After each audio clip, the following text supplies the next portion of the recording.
etcétera, etcétera. Dentro del capítulo de enfermedades benignas, también tenemos el gran capítulo de la hemostasia, ¿no es cierto? Las alteraciones o es decir, todo lo que puede suceder si se altera la hemostasia, qué enfermedades se generan, tanto para la trombosis como para los sangrados. Eso vamos a aprender en estas clases, ¿ya? Y después está también el acápite de hemoterapia. La hemoterapia también es rama de la hematología, aunque cada vez más es una especialidad propia, ¿no? Es tan grande, trata de todo lo que tiene que ver con transfusión, con hemocomponentes, hemoderivados, bancos de sangre, servicios transfusionales, células madre también, ¿no? Bancos de tejido. Entonces, todo eso es ya tan grande que ya es una especialidad por sí. Ya uno puede ser solo hemoterapista, teniendo 3 años a partir de medicina general. ¿Mm? Pero hoy por hoy los hematólogos somos hemoterapistas también, ¿no? Somos hematólogos, hemoterapistas, pero cada uno va buscando su rama, ¿no es cierto? Algunos se dedican a la oncología, otros a la hemostasia, otros a la transfusión, y ahí vamos cruzando un poquito toda esta rama de la hematología que es enorme. Entonces vamos a repasar los temas más importantes, los que ha hecho el doctor Macías, más los míos, creo que son los temas que vamos a, digamos, los temas más con más incidencia en la patología hematológica, los vamos a ir repasando, ¿ya? Ahora vamos a comenzar con el gran capítulo de la hemostasia, ¿no? La hemostasia es una parte de la hematología que trata de enfermedades donde se altera la coagulación, ¿no es cierto? Donde precisamente se altera este equilibrio de la coagulación. Todo lo que vamos a avanzar, es decir, este capítulo se llama Fisiopatología de la coagulación. Está en el libro, que ustedes saben que yo, si bien hay mucha literatura en hematología, el libro base de la hematología se llama Williams, así como el Farreras. Tenemos un libro base de la hematología que se llama Williams. Sin embargo, yo he elegido ya hace un tiempo el libro de Hematología de Jesús San Miguel, que tiene cada vez más ediciones, pueden utilizar la última si pueden, pero los temas van a salir de ese libro y los exámenes van a salir, o las preguntas del examen van a salir de ese libro. Entonces, la charla que vamos a tener hoy, reforzada con la lectura del capítulo de Fisiopatología de la Coagulación, del libro de Hematología de Jesús San Miguel, que lo tienen en la biblioteca, en la fotocopiadora esta Lucy, y también lo tienen por el internet en el PDF. Con eso podemos completar un poco el estudio de este capítulo. Y las preguntas del examen van a salir de ahí. No hay ningún misterio, no hay nada. Hay que estudiar ese capítulo, hay que leer hay que poner atención a la clase y bueno, leer, ¿no es cierto? Y vamos a ir avanzando así. Cada clase tiene su capítulo en el libro, así que no hay mayor misterio, ¿ya? Muy bien, entonces vamos a comenzar con la fisiopatología de la coagulación. Ahí está. ¿Se ve? ¿Están viendo bien? Sí, doctora. Ya. Entonces, yo quiero achicarlo. A lo mejor lo vamos a agrandar más.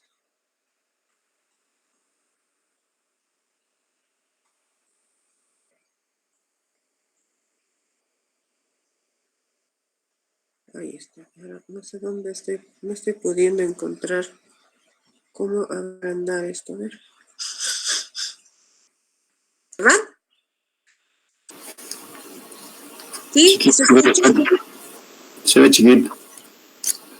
¿Se ve chiquito? Sí. Ay, ¿qué pasó entonces? ¿Vieron? Todos los sistemas del cuerpo tienen un equilibrio perfecto, ¿verdad? Y el equilibrio perfecto en la fisiopatología de la coagulación depende de un equilibrio entre dos cosas. La comprensión de la fisiopatología de coagulación es clave para comprender la clínica y la biología de las enfermedades hemorrágicas y trombóticas. Quiere decir que existe un equilibrio perfecto entre mecanismos para que eviten el sangrado y mecanismos que evitan la trombosis. Es decir, existen mecanismos para la formación de un tapón hemostático cuando sea necesario y mecanismos encaminados a que la sangre no se coagule cuando no es necesario, ¿verdad? Es decir, por alguna razón nosotros tenemos la sangre circulando normalmente y no tenemos trombos de la nada, ¿verdad? Y por otro lado, cada vez que tenemos necesidad, nos hemos cortado, hemos tenido una hemorragia, el cuerpo tiene que saber cómo coagular y también cómo parar esa coagulación. Entonces, es un equilibrio perfecto. Cuando este equilibrio se rompe, pues comienzan todas las enfermedades que nos llevan a la trombosis y las enfermedades que nos llevan al sangrado, ¿ya? Entonces, partiendo de ahí, vamos a reconocer mecanismos hemostáticos, ¿no es cierto? Mecanismos que ayudan a formar el coágulo, ¿no es cierto? Por ejemplo, cuando nosotros tenemos que ver un paciente que debe asumir un reto quirúrgico, ¿no es cierto? Es un paciente que al día siguiente se tiene que operar, por ejemplo, y que debemos nosotros determinar si ese paciente tiene la posibilidad de formar un coágulo si fuera necesario, si tiene la capacidad hemostática. ¿Cómo lo vamos a valorar? Bueno, no vamos a poder nunca valorar un paciente o pedirle los estudios que necesitamos si no comprendemos cómo vienen los mecanismos hemostáticos. Para poderlo comprender mejor, tenemos que saber que existe una hemostasia primaria, ¿no es cierto? Que es, digamos, lo primero que va a pasar cuando hay un corte y cuando necesitamos hacer un coágulo. Esta hemostasia primaria tiene como principal artista a las plaquetas, ¿ya? Las plaquetas son las primeras que van a ir a querer formar un coágulo. Eso ya lo sabemos desde segundo año, ¿no es cierto? Desde fisiología. Sin embargo, no dimensionamos la importancia que tienen estas células para poder comenzar el coágulo. Imagínense un paciente que no tiene plaquetas, que tiene una leucemia, no tiene plaquetas, que tiene una PTI, no tiene plaquetas, o simplemente sangró tanto que se perdieron todas sus plaquetas, obviamente no va a poder lograr hacer un coágulo porque no tiene la hemostasia primaria indemne, ¿no es cierto? Entonces, esta parte es muy importante, saber que la hemostasia primaria tiene como artífice principal a una célula sanguínea que se llama plaqueta, ¿no es cierto? Ustedes saben que las plaquetas se pueden ver en número, por lo menos, para poder saber cuántas plaquetas tenemos que pedir un examen que se llama hemograma, ¿no es cierto? Que es la base del estudio de la hematología. Entonces, si nosotros pedimos un hemograma, podemos ver por lo menos el número de plaquetas y tener un aproximamiento a la hemostasia primaria. Pero el otro artista de la hemostasia primaria es el endotelio, ¿no? El endotelio es la capa más, la más proximal a la sangre, es decir, la primera capa del vaso sanguíneo viniendo de adentro, ¿verdad? Es la que tiene contacto directo con los elementos de la sangre. Entonces, esta capa que se llama endotelio es muy importante porque hagan de cuenta que este endotelio es una especie de resbalín, ¿no es cierto? Es decir, todos los vasitos están recubiertos por adentro con un endotelio. Entonces, la sangre va a correr con facilidad, no se va a estancar en ningún lado. Es el objetivo del endotelio. Mientras el endotelio esté indemne, la sangre va a circular con mayor facilidad. Por eso, todos los lugares donde no hay endotelio, por ejemplo, una válvula cardíaca, una prótesis aórtica, o una lesión del endotelio ocasionada por una bacteria, por el COVID. Acuérdense que el COVID lesiona el endotelio y como está lesionado el endotelio, hay tendencia a la trombosis o a la hemostasia primaria, ¿no es cierto? Se desencadena la primera parte de la hemostasia, que es la hemostasia primaria, cuando se rompe el endotelio y se expone el subendotelio, ¿ya? Entonces es muy importante saber que la hemostasia primaria tiene como los artífices principales a las plaquetas y al endotelio indemne, ¿ya? Y tenemos también una hemostasia secundaria. La hemostasia secundaria ya es cuando aparecen, a partir de este pequeño trombo plaquetario, aparecen todos los otros factores de coagulación que van a lograr hacer un coágulo firme, realmente un coágulo de fibrina, que va a cerrar efectivamente el accidente o el problema que hemos tenido con el sangrado, ¿no es cierto? Entonces tenemos una hemostasia primaria dependiente de las plaquetas y el endotelio y una hemostasia secundaria dependiente de todos los factores de coagulación del 1 al 13, ¿no es cierto? Esto es una pregunta de siempre, ¿no es cierto? Los elementos de la hemostasia o los mecanismos hemostáticos.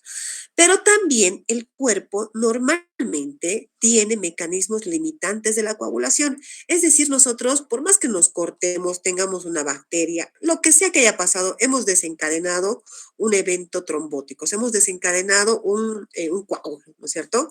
El cuerpo no puede coagular para siempre, ¿no es cierto? O sea, tiene que haber algún momento en que se limite esa respuesta.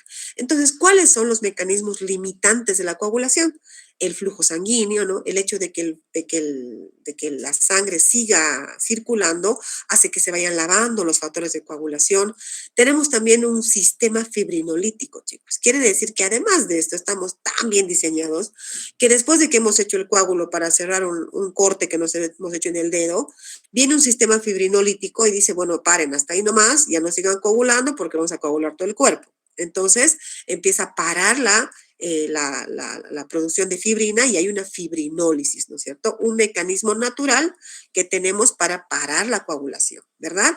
Y también tenemos anticoagulantes naturales, es decir, todos hemos nacido con anticoagulantes naturales que ayudan a que la sangre se mantenga en movimiento. Hay gente que ha nacido sin estos anticoagulantes naturales, que tiene enfermedades congénitas, con disminución de estos anticoagulantes naturales, y son gente que va a tener toda la vida propensión a hacer trombos, es decir, va a ser gente que va a tener mayor riesgo de trombosis por un factor propio, ¿no es cierto?, de cada persona.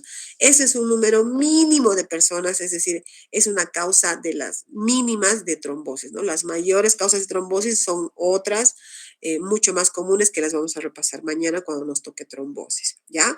Entonces, para poder lograr esta hemostasia, el cuerpo tiene mecanismos hemostáticos y mecanismos que limitan la coagulación, ¿verdad? Los mecanismos hemostáticos se dividen en dos ramas, que es la hemostasia primaria y la hemostasia secundaria.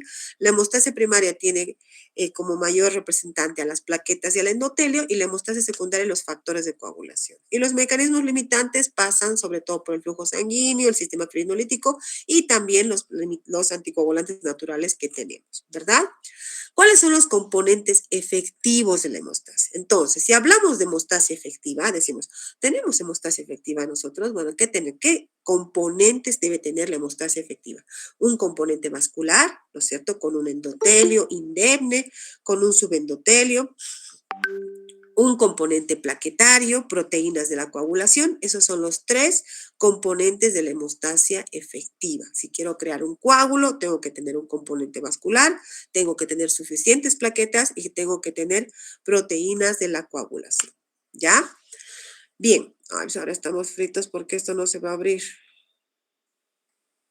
Bueno, cuando hablamos de hemostasia primaria, chicos, hablamos de que existe un primer evento, ¿no es cierto? Un primer evento que tiene que ver con el endotelio, ¿ya? Cuando el endotelio se rompe, expone al subendotelio. Y el subendotelio, al contrario del endotelio, es una superficie que más bien tiene la capacidad de atraer a las plaquetas. El endotelio es una capa lisa donde va a resbalar todo, ¿no es cierto? Va a prevenir un episodio de trombosis. Sin embargo, cuando se rompe, expone al subendotelio. El subendotelio más bien tiene la capacidad de atraer a las plaquetas. También en ese momento participa un factor de coagulación bien interesante, que es el factor de von Willebrand. Es el único factor que interviene en la hemostasia primaria y no en la hemostasia secundaria, ¿no? Eso es algo bien interesante. Entonces, al inicio de la hemostasia primaria tenemos la ruptura del endotelio, la contracción del vaso sanguíneo, la exposición del subendotelio, la atracción de las plaquetas, junto con el von Willebrand van a formar la actuación vascular más plaquetaria, el tapón plaquetario o la hemostasia primaria, ¿no es cierto? Esa es la primera fase de la hemostasia, ¿no? Entonces, la hemostasia primaria tiene un componente vascular, que es el tejido de soporte vascular y la pared del vaso. La integridad es importante para prevenir una hemorragia, y tenemos al endotelio, que la integridad del endotelio es importante para prevenir una trombosis, chicos, ¿no es cierto? Entonces, el endotelio juega un rol muy importante en prevenir la trombosis. Mientras el endotelio esté indemne, va a haber menos posibilidades de que haya un trombo o que se desencadene la hemostasia primaria, porque las células van a circular sin mayor problema, ¿no es cierto? Entonces, el endotelio debe estar indemne para prevenir una trombosis, y al contrario, cuando se rompe, nosotros tendemos a formar un coágulo, ¿ya?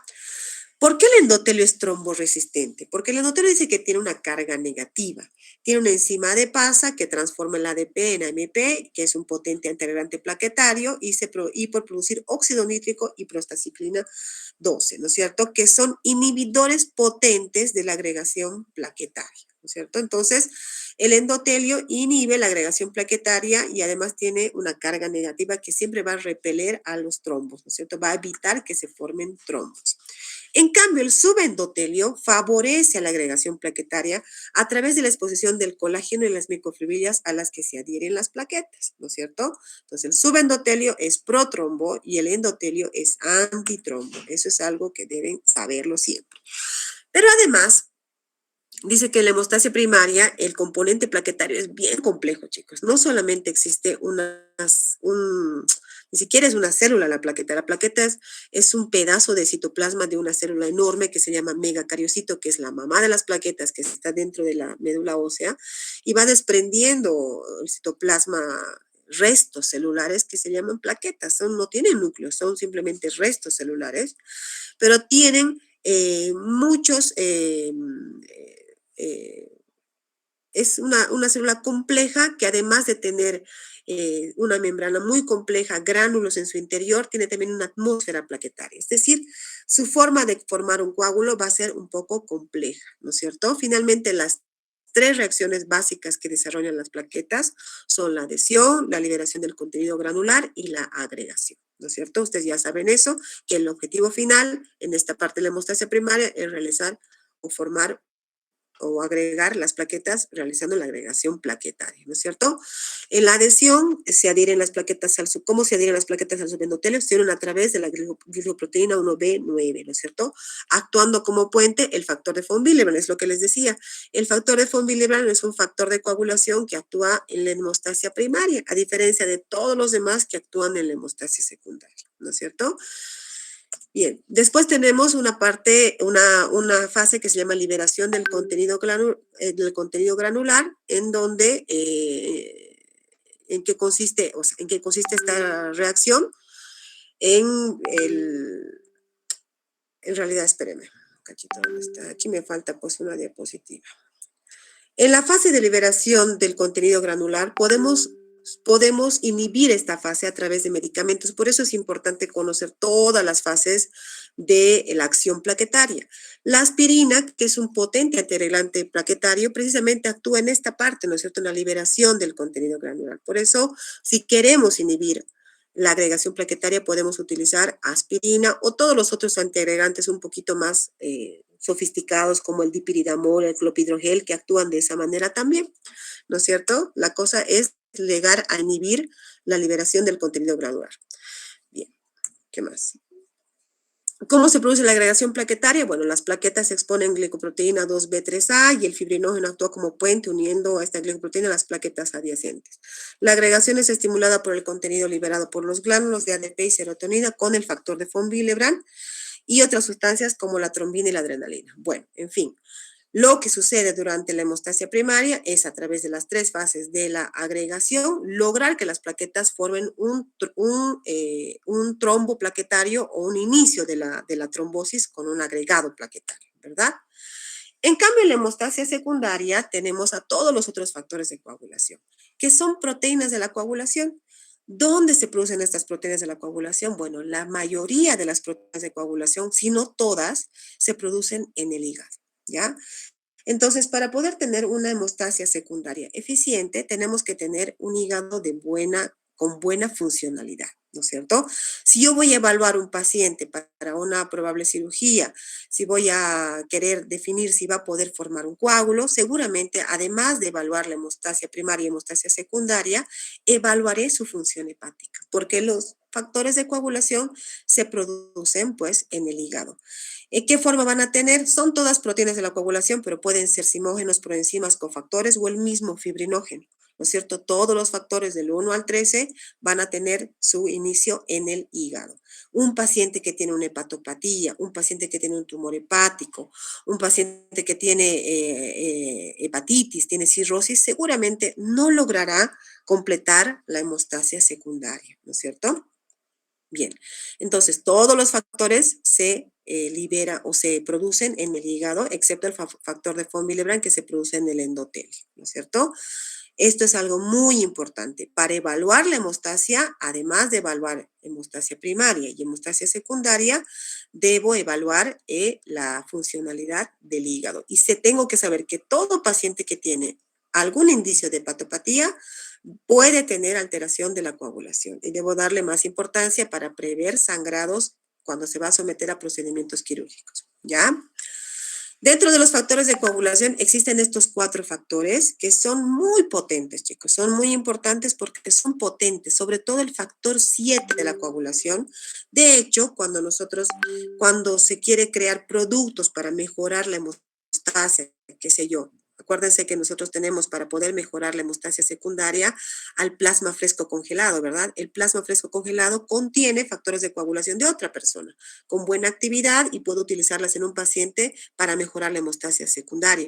Bueno, también existen productos mucho más sofisticados donde separan el factor 7 y lo producen como un elemento en particular. Se llama Novoseven, es un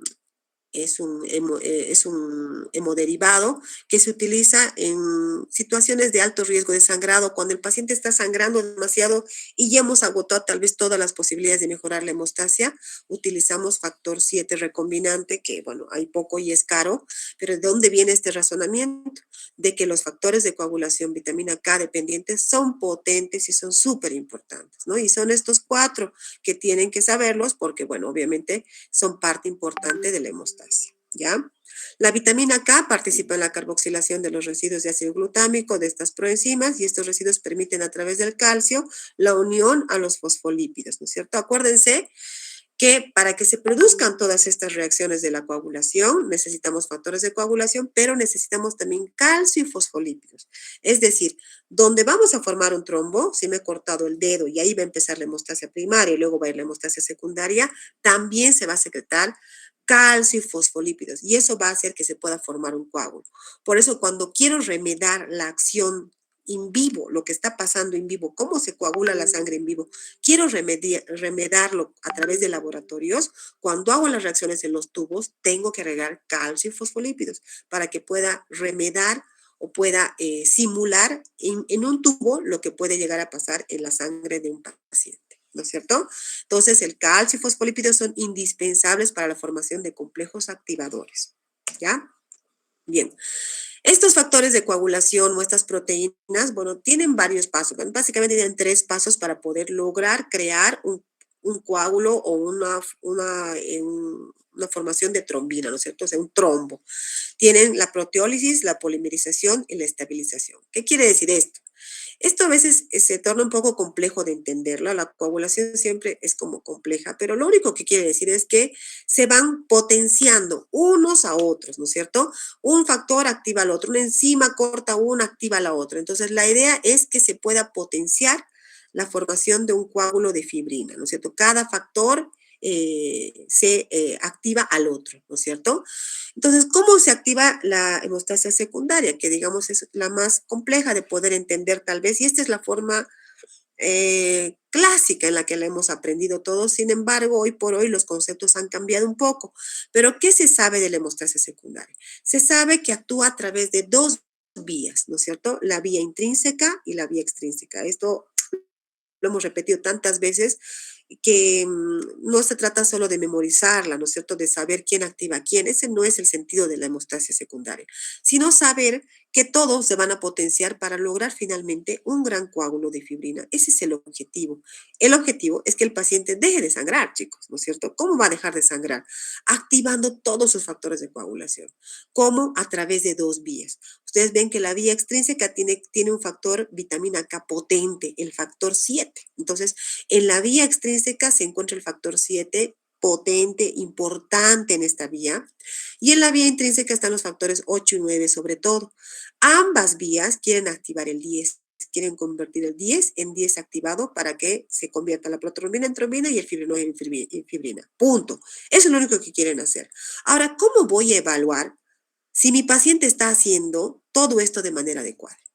Ahí está el problema, ¿no es cierto? Tengo que saber cómo voy a darme cuenta a través de laboratorios, obviamente, porque la hematología finalmente son laboratorios, cómo voy a darme cuenta que el paciente logra hacer una hemostasia secundaria adecuada.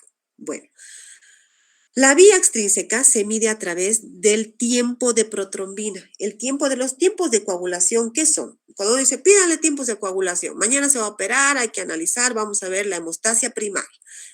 En la hemostasia primaria a mí me han enseñado que la hemostasia primaria depende de las plaquetas y depende del endotelio. Las plaquetas, ¿cómo las voy a medir? Bueno, las voy a medir a través de un hemograma. En un hemograma puedo ver el número normal de plaquetas.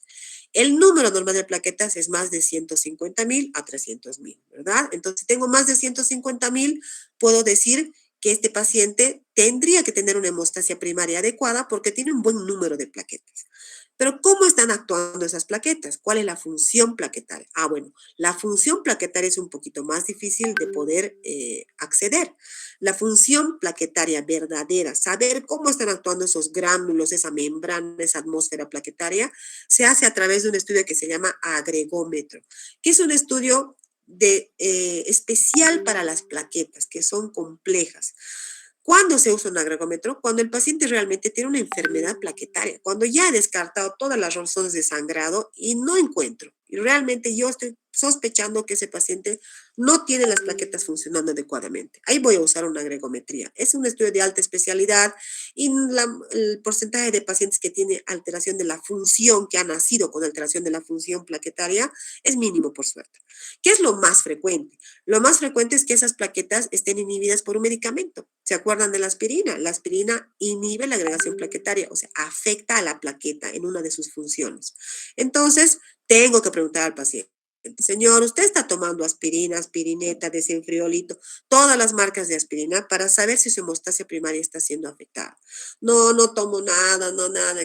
Y después averiguo y el paciente toma aspirina. Ahí es un grave, entonces eso es peligroso porque no voy a poder acceder a la función plaquetaria. Yo solamente voy a poder ver el número en un hemograma, pero no voy a poder ver la función, chicos. Entonces, es importantísimo que ustedes al evaluar hemostasia, cuando evalúan la hemostasia primaria, pregunten exhaustivamente si el paciente no toma medicamentos que pueden afectar a las plaquetas, ¿ya? ¿Cómo me puedo aproximar a la función plaquetaria? No tengo agregómetro, tampoco lo pediría, aunque lo tuviera, es algo muy específico, pero puedo pedir tiempo de sangría. El tiempo de sangría es un estudio que se hace cortando la piel, ¿no? Se puede solamente puncionar, a veces puncionan la oreja y ven en qué tiempo deja de sangrar, o a veces le hacen un corte verdadero y ven en qué tiempo deja de sangrar. Eso se llama tiempo de sangría. Es una aproximación a la función plaquetaria, ¿no? Pero realmente la verdadera función plaquetaria tendría que hacerse a través de un agregómetro, ¿ya?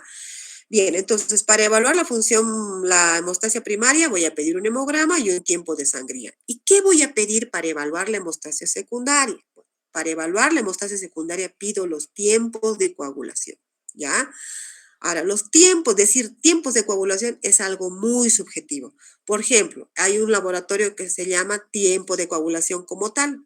Lo único que hace la bioquímica es mirar en qué tiempo se va a coagular la sangre, ¿me entienden? En un medio de anticoagulante, hace sus muestras, le pone fosfolípidos y mira. Pero es algo demasiado subjetivo porque eso puedo mirar y puedo dejar de mirar y ya se ha pasado el tiempo y como son segundos, no es muy preciso. Entonces, ¿qué se hace? Nos hacemos ayudar con máquinas, se semiautomatiza y desdoblamos ese tiempo de coagulación en dos tiempos específicos, ¿no es cierto? Tiempo de protrombina y tiempo parcial de tromboplastina activada, TP y APTT. El TP me va a medir la vía extrínseca y el APTT me va a medir la vía intrínseca, ¿ya? Entonces, si quiero evaluar hemostasia secundaria, sabiendo que la hemostasia secundaria se divide en dos vías, voy a evaluar la vía extrínseca a través del tiempo de protrombina y la vía intrínseca a través del tiempo de tromboplastina activada o APTT. Si quiero ser más exhaustivo y quiero estar seguro de que ese paciente va a hacer un coágulo de fibrina, puedo medir fibrinógeno y así ya tengo con exactitud o puedo más o menos predecir que ese paciente va a lograr hacer un coágulo finalmente. Entonces puedo decir, bueno, miren, pueden operar a este paciente porque tiene hemostasia primaria adecuada y tiene hemostasia secundaria adecuada. ¿Entienden? Entonces, ese es el objetivo de todo este lío, ¿no es cierto? No es aprender de memoria, es saber que con esta fisiopatología me voy a voy a acceder a los laboratorios precisos para evaluar hemostasia primaria y secundaria. Obviamente es chino en cualquier lugar. La hemostasia siempre ha sido difícil de comprender. ¿Y saben qué es lo peor? Que todo esto es en vivo, ¿no es cierto? Y lo que podemos reproducir en un tubo in vitro a veces no coincide con lo que está pasando en vivo. A veces las cosas pasan tan rápido, por ejemplo, hemos evaluado al paciente para que se opere mañana, le hemos hecho hemostasia primaria, plaquetas, tiempo de sangría, perfecto. Le hemos hecho TPA-PTT, perfecto. Fibrinógeno, perfecto. Le he interrogado, no toma warfarina, no toma aspirineta, no tiene ningún anticoagulante y tampoco ningún antiagregante plaquetario. Sin embargo, durante la cirugía hacen los primeros cortes y el paciente sangra y sangra y sangra y sangra. Y cuando sangra, pierde factores de coagulación, ¿no es cierto? Entonces ya se está afectando su hemostasia secundaria por consumo de factores de coagulación. Entonces, eso que está pasando en ese momento agudo del sangrado, no lo voy a poder evaluar tan fácilmente con estudios de laboratorio como el PT y el APTT. Esa es la parte compleja que mañana vamos a ver cómo podemos acceder al estudio de la hemostasia en crisis, digamos, en sangrado. ¿Ya? Bien. ¿De dónde? ¿Sí? Perdón, doctora, no está cambiando en las diapositivas. Ay, tienes razón. Es que es de acá. Ahí, ¿sí? ¿No? Ay, chicos, me quiero morir. ¿Está cambiando normal, doctora? Sí. ¿Está cambiando? Sí, está cambiando. Sí, doctora. Ahí está. Estoy en la protrombina. Sí, perfecto, doctora. Ah, sí, doctora, está ahí. Ahí me están haciendo asustar, chicos. La verdad es que no sé yo. Normalmente se compartía normal. He debido hacer algo mal. Es que he abierto en otra computadora esta cosa. Bueno, ya, trataré de terminar. Entonces, ¿de dónde proviene la trombina? Bueno, proviene de la protrombina, que pierde 2 fragmentos por acción del factor 10 activado, ¿no es cierto? Existe un gran complejo activador protrombínico. O sea, ¿a qué nos queremos referir con esto? Queremos identificar los factores de coagulación más potentes, ¿no es cierto? Ya hemos identificado al factor 7, que está en la vía extrínseca, que lo puedo valorar a través de un tiempo de protrombina. Y también dice que existe un complejo activador protrombínico que está dado por el factor 2, 10 y 5. O sea, dice que este complejo protrombínico también es potente y es muy importante durante la hemostasia secundaria.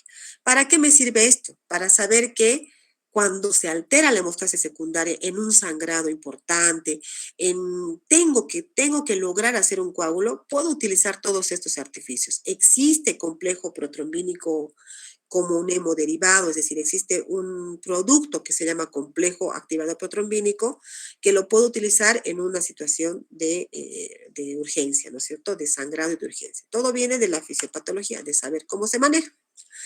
¿Cómo se activa el factor 10? Entonces, se activa a través de la vía intrínseca y a través de la vía extrínseca, ¿no es cierto? La vía intrínseca dice que es un poco más lenta, bueno, no importa. Tiene como factores importantes el factor 8 y el factor 9. La vía extrínseca tiene factor importante el factor 7. Todos quieren activar el 10, volverlo 10 en 10 activado, el fibrinógeno en fibrina y lograr un buen coágulo de fibrina. ¿Ya? El factor tisular también había sido súper importante, es una lipoproteína liberada por las células endoteliales dañadas, ¿no es cierto? Que en presencia de calcio activa el factor 7, y acuérdense que el factor 7 es potente, ¿no es cierto? El factor 7 más el factor tisular activan el factor 10. Entonces, otra vez, ¿no ve? El objetivo es ir en cascada con más potencia a activar el factor 10 y volver el fibrinógeno fibrina. Ese es el objetivo, ¿ya? Bien, entonces finalmente llegamos a que la vía intrínseca y la vía extrínseca logran activar la protrombina en trombina y el fibrinógeno en fibrina y formar finalmente un gran coágulo de fibrina. Ese es nuestro objetivo. ¿Y cómo lo voy a evaluar? Voy a evaluar a través de 2 simples laboratorios. Entonces, cuando un cirujano dice, bueno, evaluemos la hemostasia, evaluemos al paciente para la cirugía de mañana, ¿qué laboratorios vamos a pedir? O hemostasia primaria, pediré hemograma para ver el número de plaquetas y pediré un tiempo de sangría para la función plaquetaria. Y en la hemostasia secundaria vamos a pedir tiempo de coagulación. No, el tiempo de coagulación es impreciso, no es objetivo. Tengo que pedir tiempos un poquito más precisos, un poquito más sistematizados, que se hacen a través de máquinas y no solamente a través de la pericia del operador, ¿no es cierto? Es combinada. La máquina empieza a darse cuenta en qué momento hace el coágulo y me ayuda a darme cuenta en qué segundo preciso ha empezado a realizar un coágulo. El tiempo de protrombina es de 12 segundos y evalúa la vía extrínseca, ¿no es cierto? Y el tiempo parcial de tromboplastina activada o el APTT evalúa la vía intrínseca, sobre todo factor 8, factor 9, y tiene, dependiendo del laboratorio, un tiempo entre 25 y 30 segundos, ¿no es cierto? Entonces, cuando decimos tiene sus tiempos prolongados, estamos hablando de que no coagula en el tiempo que debería ser. Y eso me tiene que hablar de una alteración de la hemostasia secundaria y tendré que buscar causas. Y acuérdense que la mayor causa es la hepatopatía, porque los factores de coagulación se producen en el hígado casi en su totalidad, ¿verdad? Finalmente forman un coágulo estable un coágulo estable de fibrina, donde actúa muy bien el factor 13 en la última etapa del coágulo, ¿no es cierto? Bien, vamos a pasar. Esto que estamos hablando, chicos, si bien es una forma muy ordenada y muy práctica de poder concebir la coagulación, hoy por hoy se sabe que no es pues así en orden. Ya no es que primero la hemostasia primaria, vienen las plaquetas, el von Willebrand. O sea, el cuerpo fisiológicamente no hace las cosas en orden, ¿entienden? Entonces, por eso también estos estudios de coagulación de los que estamos hablando, TPA, PTT, fibrinógeno y plaquetas y tiempo de sangría, sirven de buenos en un paciente estable, ¿no es cierto? Un paciente que viene ambulatorio, se va a evaluar para mañana. Cuando hay un sangrado masivo o cuando se inicia ya la cascada de coagulación, cuando ya está en curso un sangrado, no van a reflejar estos estudios lo que está pasando en el cuerpo. Y de esa manera, cuando se ha visto que cuando hay un sangrado, hacer TPA-PTT realmente no me sirve de mucho, ahí se han empezado a plantear que la coagulación no había sido tan en orden, no había sido tan así medible, ¿no es cierto? Y entonces viene el nuevo modelo de activación de la coagulación basado en el inicio de la misma a partir de las células endoteliales y el factor tisular. ¿Qué quiere decir esto? Que hoy por hoy, cuando ustedes les preguntan cuáles son los componentes de la hemostasia, cómo se realiza un coágulo, bueno, lo correcto es decir, la realización de un coágulo o la forma en que el cuerpo realiza un coágulo es a través de tres fases.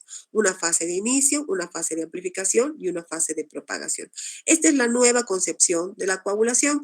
Si bien seguimos manejando la vía intrínseca, la vía extrínseca, la hemostasia secundaria y la hemostasia primaria, sabemos o tenemos que saber que todos actúan un poco a la vez. ¿Ya? Todo pasa un poco a la vez y en cada fase actúan las plaquetas, no solo actúan al inicio, son importantes en muchas partes, ¿no es cierto? Y de aquí viene el nuevo modelo de la concepción de la coagulación. Hoy por hoy, esto es lo que se enseña y lo que se sabe de la coagulación, más allá de que todo lo que hemos visto hasta ahora nos sirve para comprender por qué pedimos los estudios de coagulación que pedimos, ¿ya? Bien, entonces también hemos dicho que existen mecanismos limitantes de la coagulación, ¿verdad? Ya me he cortado, ya han venido las plaquetas, el von Willebrand se ha formado un trombo de plaquetas, o sea, un agregado plaquetario, luego ha venido la hemostasia secundaria, vía intrínseca, vía extrínseca, y he formado fibrina. Pero ¿voy a hacer esto eternamente? No, el cuerpo debería tener forma de limitar todas las acciones de la formación de un trombo. Es su trabajo, ¿no es cierto? No podemos coagularnos por habernos cortado un dedo todo el cuerpo, ¿verdad? Entonces, ¿cuáles habían sido estos mecanismos limitantes de la coagulación? Uno muy importante es el flujo sanguíneo, ¿verdad? Por eso es tan importante que el cuerpo tenga un flujo sanguíneo ordenado, chicos, ¿no es cierto? Acuérdense que cuando uno tiene un flujo sanguíneo lento, cuando uno está postrado, cuando uno es sedentario, cuando uno tiene tiene la circulación estancada, tiene mayor riesgo pues de hacer un trombo, obviamente, porque el flujo sanguíneo nos protege de realizar un trombo. Acuérdense que mañana lo vamos a ver en trombosis. Una causa de trombosis es la éstasis, ¿no es cierto? Le han operado de la cadera y lo han dejado ahí en cama una semana. Y después viene con disnea y tiene una trombosis pulmonar, ¿verdad? ¿Por qué? Porque se ha dañado su mecanismo de protección de trombos, ¿no es cierto? Que es el flujo sanguíneo. ¿Qué hace el flujo sanguíneo? Hace una dilución, un lavado, reduce el grado de interacción entre los factores y, bueno, lava un poquito todo ese lío, ¿verdad? El hígado y riñón, porque metabolizan los factores de activación que se han activado, los va metabolizando. Entonces tienes que tener un buen hígado, un buen riñón para también cortar un poco toda la cascada de coagulación, ¿verdad? Otra cosa importante es que dice que el cuerpo va a coagular en los lugares donde necesita, ¿no es cierto? O sea, si me he cortado el dedo, el coágulo va a ser pues en el dedo, no va a ser en la cabeza, ¿no ve? ¿Cómo logra eso? Porque en el lugar donde va a realizar estas reacciones tan complejas que hemos visto de hemostasia, va a liberar fosfolípidos, cofactores y calcio. Entonces, donde haya esto, va a favorecer a la formación de un coágulo. En otros lugares no. Eso se llama compartimentalización de las reacciones, ¿verdad? Es una explicación para saber que no debemos coagularnos todo por haber iniciado una fase, una hemostasia, ¿verdad?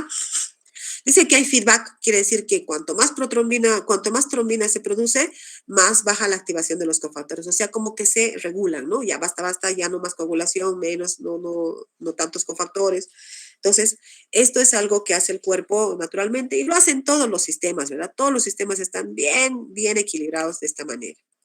Y también tenemos, dice, anticoagulantes naturales. Esto es importante, chicos, porque ustedes han debido escuchar, vieron que las enfermedades se ponen de moda, ¿no? Entonces siempre dicen, uy, ese paciente ha hecho un trombo en la pierna, trombosis venosa profunda, súper común, ¿no? Y dice que tiene una trombofilia.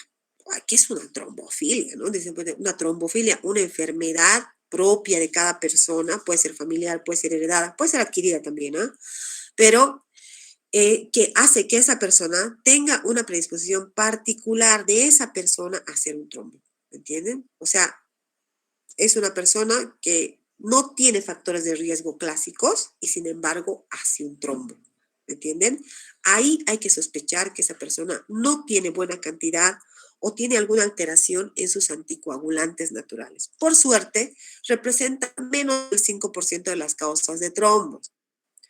El 95% de las cosas de trombo son las cosas obvias, alteración del vaso, ¿no es cierto? Se perdió el endotelio se arruinó por una bacteria, hay enlentecimiento de la sangre, éstasis, ¿no es cierto? Esas son las causas más frecuentes de trombosis. Un paciente obeso, hipertenso, con colesterol alto, con sus vasos dañados, endotelio hecho tiras, fumador, que aparte se toma un avión a España, 12 horas sentado, el lentecimiento o sea, es decir, éstasis, y forma un trombo.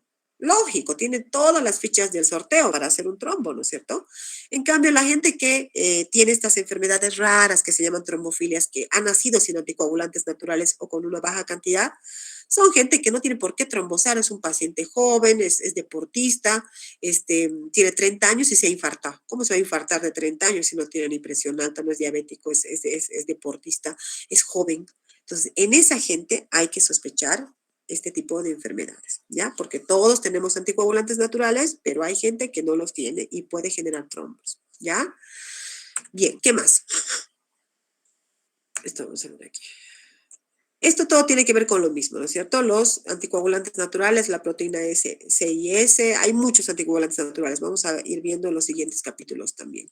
Y finalmente, bueno, el sistema fibrinolítico, ¿no es cierto? Ya cuando ha cesado el trombo, ha cumplido su función, ya hemos cerrado el lugar que estaba sangrando, el paciente se estabiliza, tiene que venir un sistema fibrinolítico a romper esa producción de fibrina o ese coágulo, ¿no es cierto? Todos naturalmente tenemos urosinasa y estreptoquinasa, pero también se fabrica, ¿no es cierto?, exógenamente, pero todos normalmente en el cuerpo la tenemos también, ¿no es cierto? Y esto hace que venga el activador tisular del plasminógeno y convierta el plasminógeno en plasmina y libere un poco el coágulo que se ha formado. Eso es lo que hace nuestro sistema fibrinolítico, que cuando funciona bien, no debería darnos mayores problemas en la hemostasia, ¿verdad?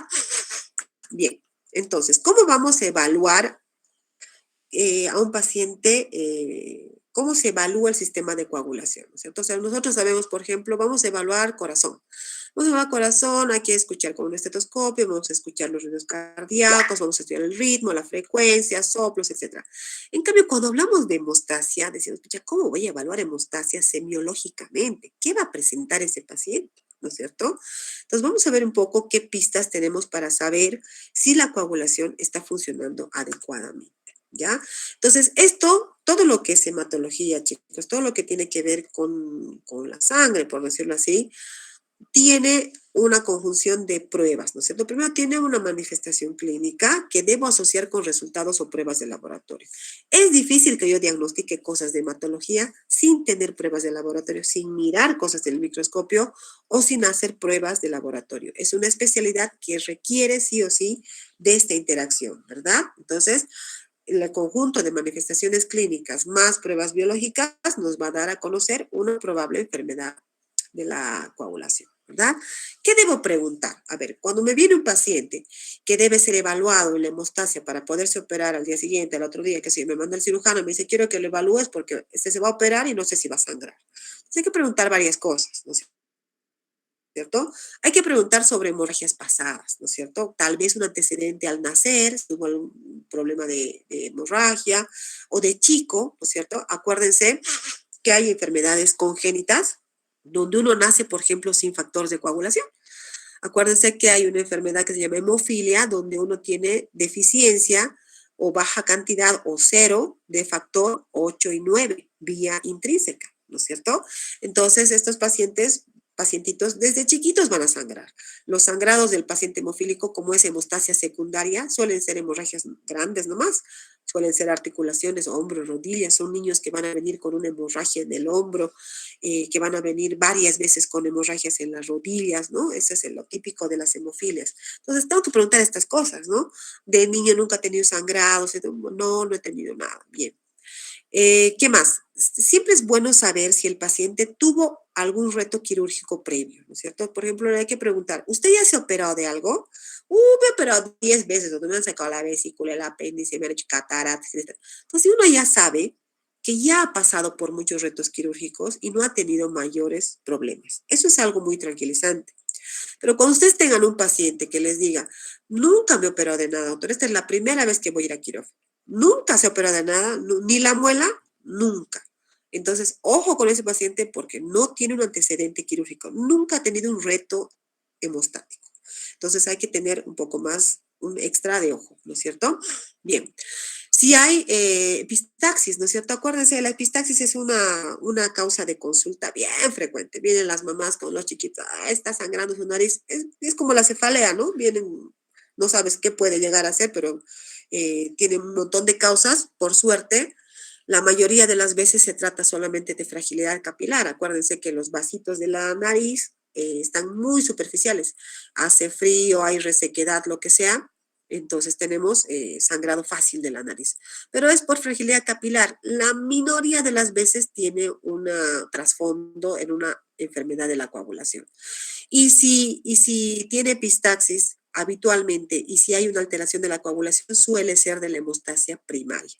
Es decir, cuando la hemostasia primaria falla, un signo muy frecuente es la epistaxis, el sangrado de mucosas, ¿ya? Entonces hay que preguntar siempre, ¿no es cierto? Muy importante, muy importante, muy importante ver si no está tomando medicamentos que inhiben la hemostasia primaria o la hemostasia secundaria.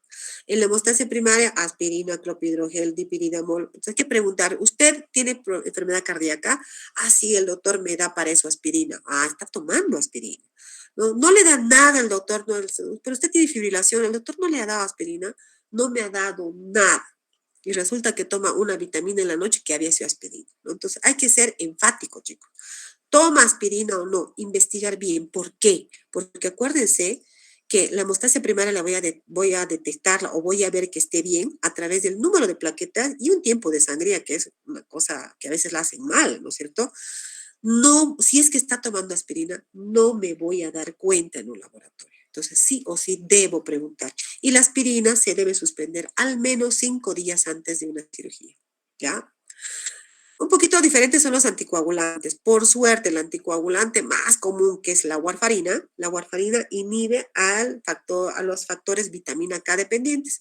Y acuérdense que el factor 7 es vitamina K dependiente. Entonces, inhibe la vía extrínseca. Por ende, si el paciente está tomando warfarina, le voy a hacer un TP, un tiempo de protromina, y me va a salir prolongado. Me voy a dar cuenta, ¿no? Ojo, hoy por hoy tenemos los nuevos anticoagulantes orales que van directo al 10 activado, abajo, ¿no es cierto? Vía intrínseca, extrínseca, 10 a 10 activado. Ahí actúan los nuevos anticoagulantes orales, Rivaroxaban, Apixaban, y estos medicamentos lamentablemente no pueden ser detectados por el laboratorio. Entonces ahí hay que tener mucho cuidado porque también hay que indagar a detalle si el paciente no toma anticoagulantes de ningún tipo, ¿no es cierto? La enoxaparina es un anticoagulante también muy usado, pero es fácil de darse cuenta porque es pinchazo. Entonces ahí el paciente sabe, sí me pinchan un anticoagulante. Pero en este acápite que dice investigar sobre si toma anticoagulantes o integrantes, hay que ser muy enfático y hay que preguntar 1000 veces. Si tiene enfermedades hepáticas, acuérdense que los factores de coagulación se producen casi todos, menos el von Willebrand, en el hígado. Entonces, si el paciente tiene un cáncer de hígado, entonces me dicen, este paciente se va a operar mañana. ¿De qué se va a operar? Tiene un tumor de hígado y le van a sacar el hígado. Terrible. Obvio que tiene alteración de la coagulación. Obvio que voy a hacer TP y APTT y va a estar prolongado porque no tiene factores de coagulación. Tiene un tumor en vez de hígado. Entonces no puede producir factores de coagulación. Lo mismo con pacientes cirróticos, lo mismo con pacientes con hepatitis, todo lo que tiene que ver con el hígado o intoxicados, ¿no es cierto? Puede desencadenar en una hemorragia, ¿verdad? Si tiene enfermedad renal, esto es muy importante, chicos. ¿Por qué? Cuando nosotros estamos urémicos, cuando tenemos la urea muy elevada, ¿qué es lo que pasa en el paciente renal? La urea perjudica la hemostasia primaria. Entonces, este paciente urémico puede llegar a sangrar, no porque le falten factores de coagulación o porque le falten plaquetas, sino porque la uremia altera la función plaquetaria. Entonces, ojo con todos los pacientes que están en diálisis, todos los pacientes que van a ir a un trasplante renal, todo el paciente que tenga dañada la función renal puede tranquilamente sangrar por culpa de la hemostasia primaria, no de la hemostasia secundaria. Y se ingiere alcohol, ¿no es cierto? Obviamente el alcohol, ¿por qué? Porque el alcohol no se puede degradar bien por el hígado, entonces se intoxica y produce una alteración hepática. Entonces, estas cosas siempre hay que preguntar a un paciente que va a ir a un reto quirúrgico, ¿no es cierto? En la historia familiar, pues, es muy subjetivo, ¿no? O sea, puede relacionarse, puede haber gente en la familia que tenga enfermedades propias de la coagulación, pero es muy raro, ¿no es cierto? Sin embargo, sí hay que preguntar algunas cosas, sobre todo en riesgo de trombosis, más que en riesgo de sangrado, más que la hemofilia, en riesgo de sangrado, si hay algún familiar hemofílico, qué sé yo. En riesgo de trombosis, sí, porque cuando hay una familia que hace trombosis y trombosis, todos han tenido trombosis, ojo con las trombofilias, ¿no? Porque puede ser una situación familiar y congénita. Dice que cuando los defectos son de la hemostasia primaria, lo que más hay, bueno, lo que hay primordialmente son hemorragias en las mucosas y petequias. Acuérdense, las petequias son pequeñas hemorragias en la piel, como un puntilado, ¿no es cierto? Y eso es lo típico de cuando se daña la hemostasia primaria. Por ejemplo, un pacientito que hace una púrpura trombocitopénica autoinmune, una leucemia que tiene plaquetopenia. Lo que va a haber van a ser petequias y epistaxis y gingivorragia. Es típico de la hemostasia primaria. Cuando se daña la hemostasia secundaria, dice que sobre todo hay hematomas y hemartrosis, o sea, hemorragias un poquito más grandes, ¿no es cierto? Hematomas y hemorragias de las articulaciones y también hemorragias digestivas puede haber, ¿no? Cosas un poco más grandes. Eso también nos puede orientar a ver si es un defecto de la hemostasia primaria o de la hemostasia secundaria. Dice que cuando se daña la hemostasia primaria, o sea, cuando es plaquetopenia, el inicio del sangrado es agudo, tiene plaquetopenia y sangra, ¿no es cierto? En cambio, cuando es un defecto de la hemostasia secundaria, un hepatópata, por ejemplo, de a poquito se va dañando su hígado y no sangra, ¿no? Y hasta que un buen día hace una hemorragia digestiva y sangra un montón, ¿ya? Entonces, las pruebas que hacemos para evaluar la hemostasia secundaria, repitiendo, son pruebas que se hacen en plasma, ¿ya? ¿Es lo mismo el plasma que el suero?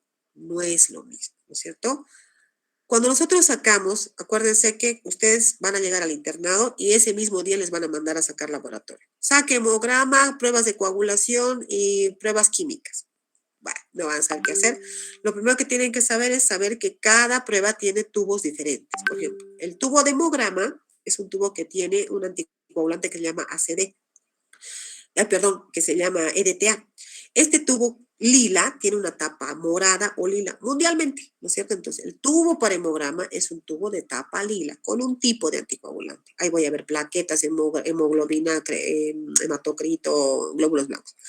Cuando quiero sacar pruebas de coagulación, tengo que buscar el tubo tapa celeste. El tubo tapa celeste es un tubo que contiene como anticoagulante citrato, pero tiene un anticoagulante, ¿me entienden? Eso es importante, tiene un anticoagulante. Quiere decir que la sangre va a entrar al tubo y se va a anticoagular, ¿me entienden? Se va a volver líquida, o sea, no va a ser un coágulo porque tiene anticoagulante. Y el tubo para químicas, para pruebas químicas llamamos creatinina, GOT-GPT, amilasa, todo lo que es lo demás, ¿no es cierto? Ese tubo para pruebas químicas no tiene nada, se llama tubo seco, no tiene ningún anticoagulante. Entonces la sangre entra, hace un bollo, se coagula y deja suelto el suero.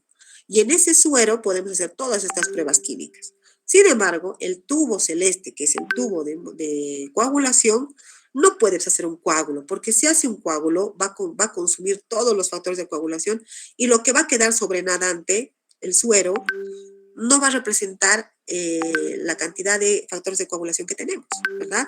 Entonces, el tubo celeste, que es el tubo de coagulación, tiene que tener un anticoagulante para que cuando centrifugamos quedan los glóbulos rojos abajo y queda el plasma sobrenadante, ese plasma tiene factores de coagulación, ¿verdad?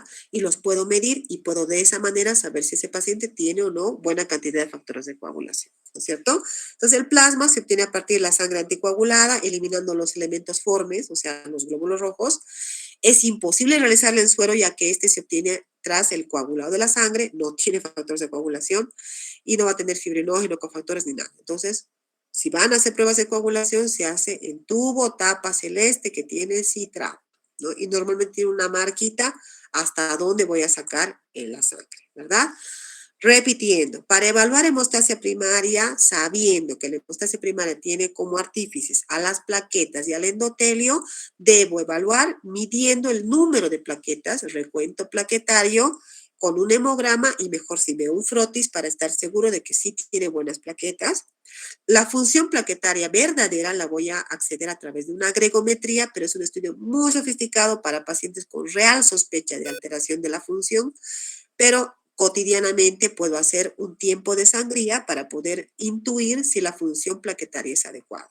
Entonces, evalúo la hemostasia primaria con tiempo de sangría y hemograma para recuento plaquetario. Simple, ¿verdad?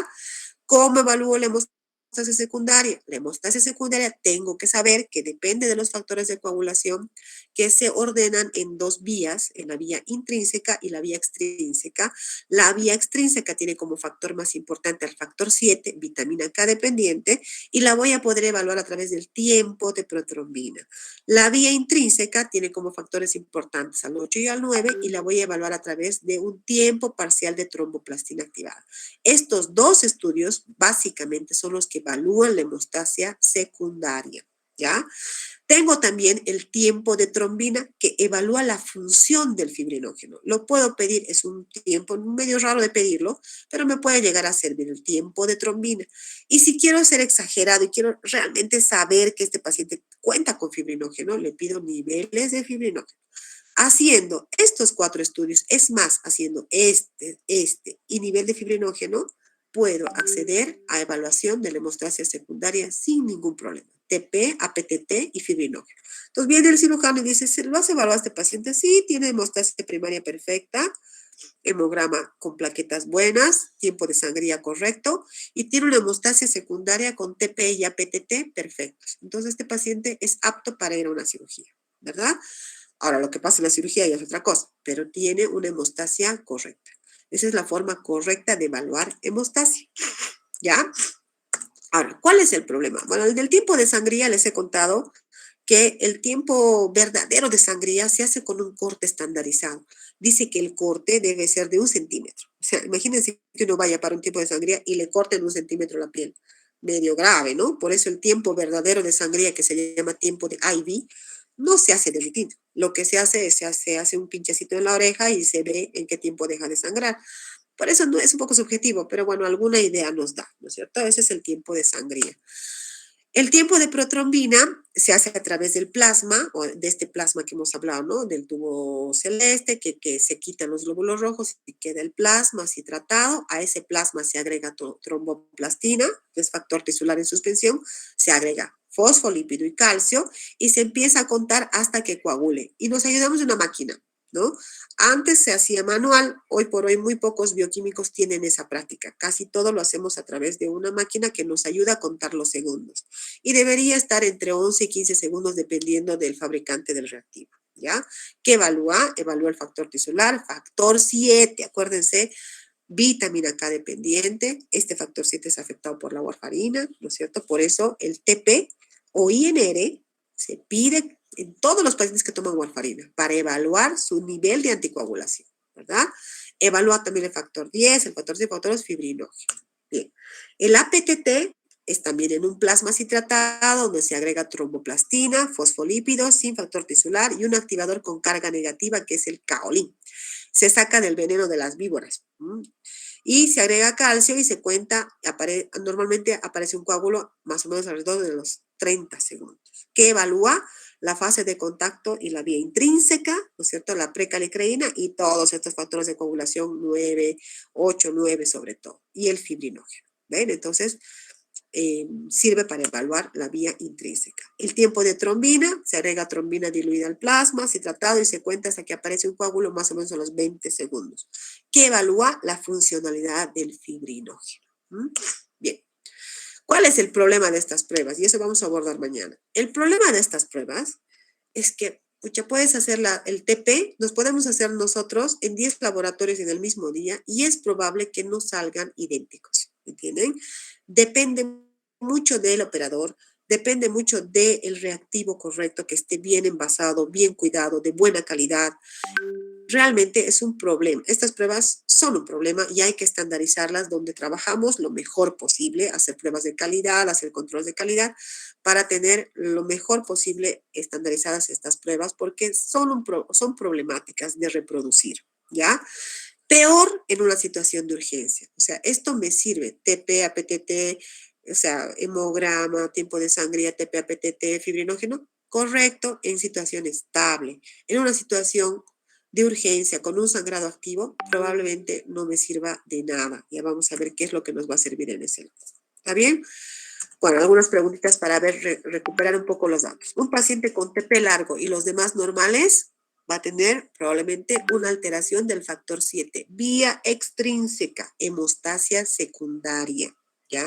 Entonces, si mi hemostasia secundaria está mal, el TP me da prolongado, no lo puedo operar. Tengo que corregir, tengo que darle factor 7. ¿Cómo le voy a dar factor 7? A través de plasma fresco congelado, o si tengo factor 7 recombinante, que no creo, ¿no es cierto? Voy a darle plasma. Entonces le digo, doctor, su paciente no puede ir a una cirugía mañana porque el tiempo de protrombina me ha dado 20 y debería ser 12 segundos. Entonces, tiene alterada la vía extrínseca. Eso quiere decir que su hemostasia secundaria está mal. ¿Qué tengo que darle? Factores de coagulación de otra persona. Transfundirle. Si quieren operarla mañana, tienen que transfundirle. O tienen que hacer que el hígado produzca más factor 7. Y a veces eso, cuando el hígado está enfermo, no se puede, ¿verdad? Paciente con APTT largo y los demás normales, puede ser afección de cualquiera de estos. Vía intrínseca, ¿no es cierto? Acuérdense que aquí en el APTT alterado está también metidos el factor 8 y el factor 9. Entonces, probablemente una hemofilia la voy a poder pescar con un APTT prolongado, ¿no? Un chiquito que ha venido, un recién nacido que ha venido con su bracito todo, con un hematoma, con una hemartrosis en una articulación, y la mamá dice, no le he hecho nada, no sé qué ha pasado, creo que se ha golpeado. Hemartrosis en un bebé, si no es maltrato, puede ser una hemofilia. Entonces, ¿qué le hago? No le voy a hacer directamente pruebas de hemofilia, le hago hemostasia común, TP, APTT. Y me va a salir pues prolongado el APTT porque aquí están metidos el factor 8 y el factor 9, ¿me entienden? Entonces, ahí voy a detectar y voy a pasar a los otros estudios más importantes. Paciente con TP, APTT y TT largos, fibrinógeno bajo o anómalo, puede ser acción de la heparina. También acuérdense que la heparina inhibe todo esto, ¿no es cierto? Aumento de los productos de degradación de la fibrina. O sea, ¿qué quiere decir? Que si tengo alterado todo, TP, APTT, fibrinógeno, listo, mi hemostasia secundaria está mal. El primer sospechoso es el hígado, ¿no es cierto? No hay factores de coagulación. O están inhibidos o están carentes o no se producen. Entonces, pero hay algo que está pasando en el hígado que no me deja realizar una hemostasia secundaria como debe ser, ¿ya? Muy bien. Creo que eso es todo. Ah, este era mi chistecito, miren. Primer acto, el teléfono está sangrando. Segundo acto, el mismo teléfono está sangrando. Tercer acto, el mismo teléfono está sangrando. ¿Cómo se llama la película? Es que esto tenía que salir en puestas. La película Se cortó la llamada. Bueno, medio para mi chiste, pero bueno, sirve para terminar el tema. Bueno, chicos, entonces, a ver, déjenme ver dónde estamos. Ya está. Hemos abordado la hemostasia desde la parte de la fisiopatología. Esto ustedes ya lo conocen. Lo que pasa es que cuando uno va leyendo, no se va dando cuenta cómo lo puede aplicar a la vida real. Y todo lo que leemos en fisiología, en semiología, todo lo que leemos en la facultad desde primero, tienen que tratar de llevarlo a la vida real, a cómo lo vamos a aplicar. Y ahora hemos aprendido un poquito para qué nos sirve saber todo esto, para evaluar la hemostasia de un paciente, ¿ya? Ahora vamos a ir viendo, a partir de, yo creo que mañana y pasado, o sea, las 2 clases que vienen, las alteraciones más frecuentes de la hemostasia, los trastornos de la trombosis y los trastornos del sangrado, ¿ya? ¿Cuáles son los más relevantes? ¿Cuáles son los que debemos mirar? La función del hígado, ¿no es cierto? El hígado es súper importante en coagulación. De hecho, cuando pedimos pruebas de coagulación, pedimos, ¿no es cierto?, perfil de coagulación. El perfil de coagulación no solo lleva TPA-PTT fibrinógeno, lleva hepatograma, ¿no es cierto? Porque el hígado es fundamental para la hemostasia. Todas esas cosas vamos a ir aprendiendo a partir de ahora, estas 2 o 3 clases, y luego vamos a pasar a otro tema. ¿Está bien? ¿Tienen alguna pregunta? ¿Han entendido todo? Doctora, una pregunta. En los ejemplos que nos mencionó era cuando estas pruebas estaban muy prolongadas y cuando son muy cortas. No, en realidad no deberían ser cortas. Un tiempo de coagulación, o sea, no puedo predecir la trombosis a través de estas pruebas de coagulación. ¿Ya? Las pruebas de coagulación sirven para darme cuenta del riesgo de sangrado, chicos. Si yo tengo riesgo de trombosis, no me voy a dar cuenta con un laboratorio. No es que el laboratorio va a salir todo cortito y va a decir, uy, se va trombosa porque, mira, en vez de tener 12 segundos de TP, tiene 5. No, lo más probable es que la prueba esté mal hecha. Porque ¿cómo yo voy a predecir una trombosis? Sabiendo los factores de riesgo que tengo para hacer una trombosis. Es decir, la fisiopatología de la trombosis. Ahorita hemos visto la fisiopatología que nos puede llevar hacia formar un coágulo para evitar un sangrado, ¿verdad? Pero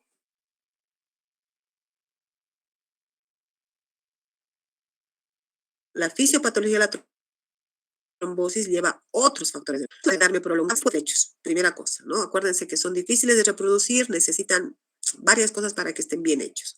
Segundo, el valor es cuando están prolongados. Cuando están cortos, no tiene valor. Es probable que estén mal hechos, ¿ya? Entonces, no sirve para eso. No sirve para predecir probabilidad de sangrado, no probabilidad de trombosis. Para predecir trombosis puedo tener otras cosas, derímeros, factores clínicos, ¿no es cierto? Obesidad, hipertensión, todas esas cosas, pero no laboratorios.